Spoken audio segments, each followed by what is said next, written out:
भारत में कबाड़ के बिजनेस को उस बिजनेस में से एक कहा जाता है जो बेकार वस्तु से लाभ देते हैं, क्योंकि बेकार मटेरियल काफी कम रेट में मिल जाते हैं और फिर रिसाइकलिंग के बाद जो प्रोडक्ट तैयार होता है उसे कंपनियां हाथों हाथ खरीद लेती हैं, क्योंकि ये फ्रेश मटेरियल्स के मुकाबले काफी सस्ते होते हैं और आप उन्हें बेच अच्छा प्रॉफिट भी कमा लेते हैं। और दोस्तों पेपर रिसाइकलिंग बिजनेस भी एक ऐसा ही प्रॉफिटेबल बिजनेस है जिसके जरिए काफी लोग अच्छी कमाई कर रहे हैं और प्लास्टिक पे बैन लगने के कारण इस तरह के बिजनेस की डिमांड और बढ़ने लगी है। दोस्तों अपने इंडिया में ही बहुत से ऐसे पेपर मिल है जो पेपर को रिसाइकिल कर नया पेपर तैयार करते हैं और साथ ही साथ बहुत सारी कंपनी ऐसी भी है जो पेपर को रिसाइकिल कर काफी सारे दूसरे प्रोडक्ट भी तैयार करती है। तो दोस्तों इस वीडियो में हम बात करेंगे हम कैसे वेस्ट पेपर के जरिए एक ट्रे, फ्रूट ट्रे, एक कार्टून, इलेक्ट्रॉनिक्स प्रोडक्ट के लिए सपोर्टिंग ट्रे और दूसरे पैकेजिंग मटेरियल्स तैयार कर सकते हैं। उसके लिए कौन कौन सी मशीन आती है, कितने की मशीन आती है, कितने इन्वेस्टमेंट की जरूरत होती है, तैयार माल को कहाँ बेच सकते हैं और कैसे अपना खुद का बिजनेस अपने घर या गाँव से छोटे लेवल पर शुरू कर अच्छा प्रॉफिट कमा सकते हैं। तो बने रहिए वीडियो पे लास्ट तक। दोस्तों अगर बात करें कि एक ट्रे बनाने वाले प्लांट को शुरू करने के लिए कितने स्पेस की जरूरत होती है, इसके लिए आपको 1000 से 1500 स्क्वायर फीट जगह की जरूरत होती है और इसे आप अपने घर या फिर अपने गांव से भी शुरू कर सकते हैं। और वहीं अगर बात करें एक ट्रे बनाने वाले मशीन की, इसके लिए आपको मेनली एक ट्रे फॉर्मिंग मशीन की जरूरत होती है और इसी मशीन के जरिए आप अलग अलग तरह के ट्रे या एक बॉक्स बना सकते हैं और उसके लिए आपको मशीन में केवल मोल्ड्स को चेंज करना होता है और आप अपनी लोकल रिक्वायरमेंट के हिसाब से ये मोल्ड्स अपने मशीन सप्लायर से तैयार करवा सकते हैं। दोस्तों इस मशीन को ऑपरेट करना काफी आसान है और इस मशीन को आपके घर की लेडीज या फिर दूसरे लोग भी चला सकते हैं और ये मशीन लो मेंटेनेंस होती है, इसलिए आपको इसके रख रखाव पे ज्यादा खर्च भी नहीं करना होता है और मशीन सप्लायर के द्वारा ही आपके मशीन का इंस्टॉलेशन भी किया जाता है और आपको इसको चलाने की ट्रेनिंग भी दी जाती है। और वहीं अगर आप फुल्ली ऑटोमेटिक मशीन के जरिए अपने प्लांट को शुरू करना चाहते हैं तो इसकी कॉस्ट ज्यादा आती है, लेकिन अगर आप सेमी ऑटोमेटिक मशीन के जरिए इस बिजनेस की शुरुआत करना चाहते हैं और ऐसी मशीन के जरिए आप हर दिन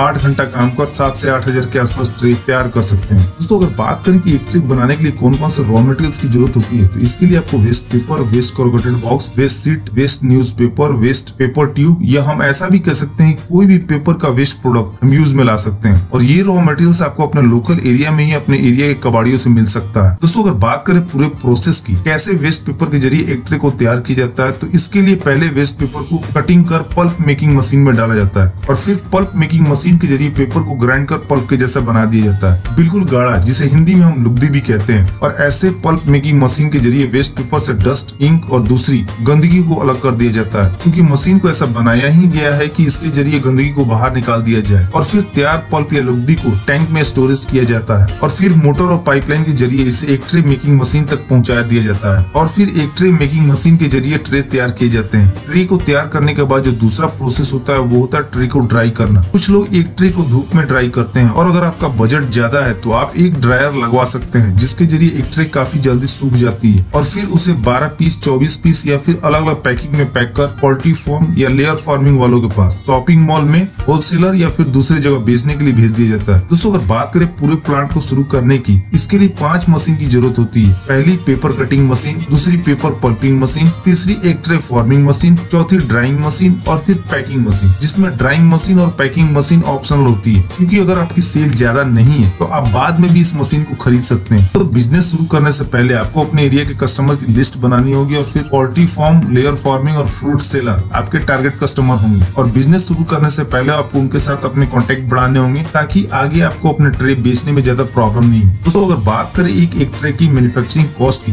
ये बहुत सारे फैक्टर पे डिपेंड करता है, जैसे रॉ मटेरियल्स का प्राइस क्या है आपके एरिया में या फिर मार्केट में कंपटीशन कितना है, इलेक्ट्रिसिटी कितनी रहती है आपके एरिया में इत्यादि। फिर भी एक एवरेज एक ट्रे को बनाने के पीछे ₹1.30 से ₹1.50 की मैन्युफैक्चरिंग कॉस्ट आती है और जिसे आप अपने लोकल मार्केट में ₹2 से ₹2.50 पर पीस के हिसाब से बेच सकते हैं या फिर जो रेट आपके एरिया में चल रहा है उसके हिसाब से। और दोस्तों मेरे ख्याल से इस बिजनेस को आपके एरिया में बहुत कम लोग ही कर रहे होंगे और आपके एरिया के पोल्ट्री फार्म वाले बाहर से तैयार ट्रे मंगवाते होंगे, तो ऐसे में अगर आप इस बिजनेस को शुरू करते हैं तो अच्छा खासा प्रॉफिट कमा सकते हैं। दोस्तों आपको इस बिजनेस से जुड़ी कोई भी इंफॉर्मेशन चाहिए तो आप हमसे कमेंट करके भी पूछ सकते हैं। तो दोस्तों इस वीडियो में इतना ही। उम्मीद करता हूँ कि आपको वीडियो जरूर पसंद आई होगी, तो प्लीज वीडियो को लाइक और शेयर करना ना भूलें और चैनल को सब्सक्राइब कर लें ताकि नए नए बिजनेस आइडियाज पहुंचे सबसे पहले आपके पास।